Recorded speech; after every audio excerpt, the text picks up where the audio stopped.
Guys, welcome to সোজাল Bangla blogs. এই বছরের প্রথমবার এই পরিমাণের বৃষ্টিপাত হইছে, যে বৃষ্টিপাতের কারণে আমরা গ্রামাঞ্চলের মধ্যে বন্যার পরিস্থিতি হইয়া দাঁড়াইছে।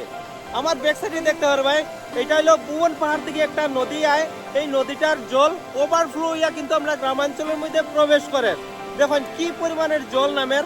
আর বাকিটা আমি দেখাই, আর চলেন একবার ব্যাক ক্যামেরাতে গিয়া সম্পূর্ণ আজকের এই কভারেজের মধ্যে থাকবো। আজকের এই ভিডিওর মধ্যে আপনারা এই দৃশ্যগুলো দেখাবো।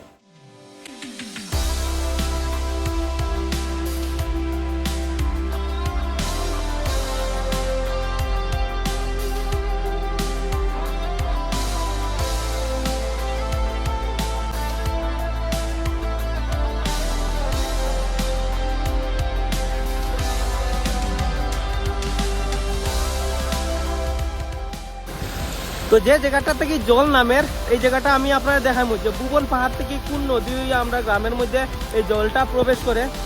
তো খুব বেশি বৃষ্টিপাত হয়েছে, এর লাগি জলটা ওভারফ্লো হইয়া মানে আমরা গ্রামের মধ্যে প্রবেশ করে।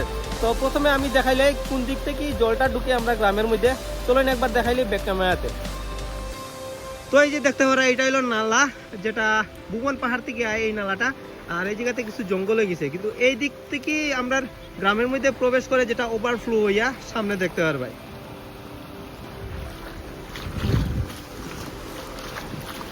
তো এই দিক থেকে দেখা কিছু বাইরা মাছ ধরের। আর জল, মেইন জল কোন দিক থেকে আয়, এই দেখো কি পরিমাণের জল নামের।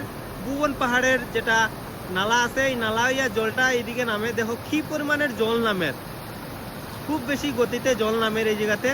আর এইরকম যদি জল নামে তাহলে আমরা গ্রামাঞ্চলের মধ্যে একটা বড় ধরনের বন্যা হওয়ার সম্ভাবনা আছে। দেখো চতুর্দিকে জলে জল। আর বাচ্চা তারা দেখো যার গড়ে যার, কিন্তু এই রাস্তার একটা রাস্তা আসলো, এই রাস্তাটা সম্পূর্ণভাবে ডুবাই দিছে। আর এরকম যদি জল নামে তাহলে বন্যা হওয়ার সম্ভাবনা আছে। এদিকে জল মোটামুটি অনেকটা হয়ে যাব। এই মাত্র খালি জলটা নামা শুরু হয়েছে। আরও যদি এরকম 1 ঘন্টা যদি জল নামে তাহলে কিন্তু একটা বড় ধরনের ফ্লাড হওয়ার সম্ভাবনা আছে আমরা গ্রামাঞ্চলের মধ্যে আর কি। এই দেখুন জলটা নামে। তো আপনার দিকে এরকম বৃষ্টিপাত হয়েছে নি, কমেন্টে নিশ্চয় জানাইবা। আর মাত্র 1 ঘন্টার বৃষ্টি দেখো কিতা অবস্থা করছে। আপনার দিকে এরকম হয়েছে নি বৃষ্টিপাত, কমেন্টে নিশ্চয় জানাইবা।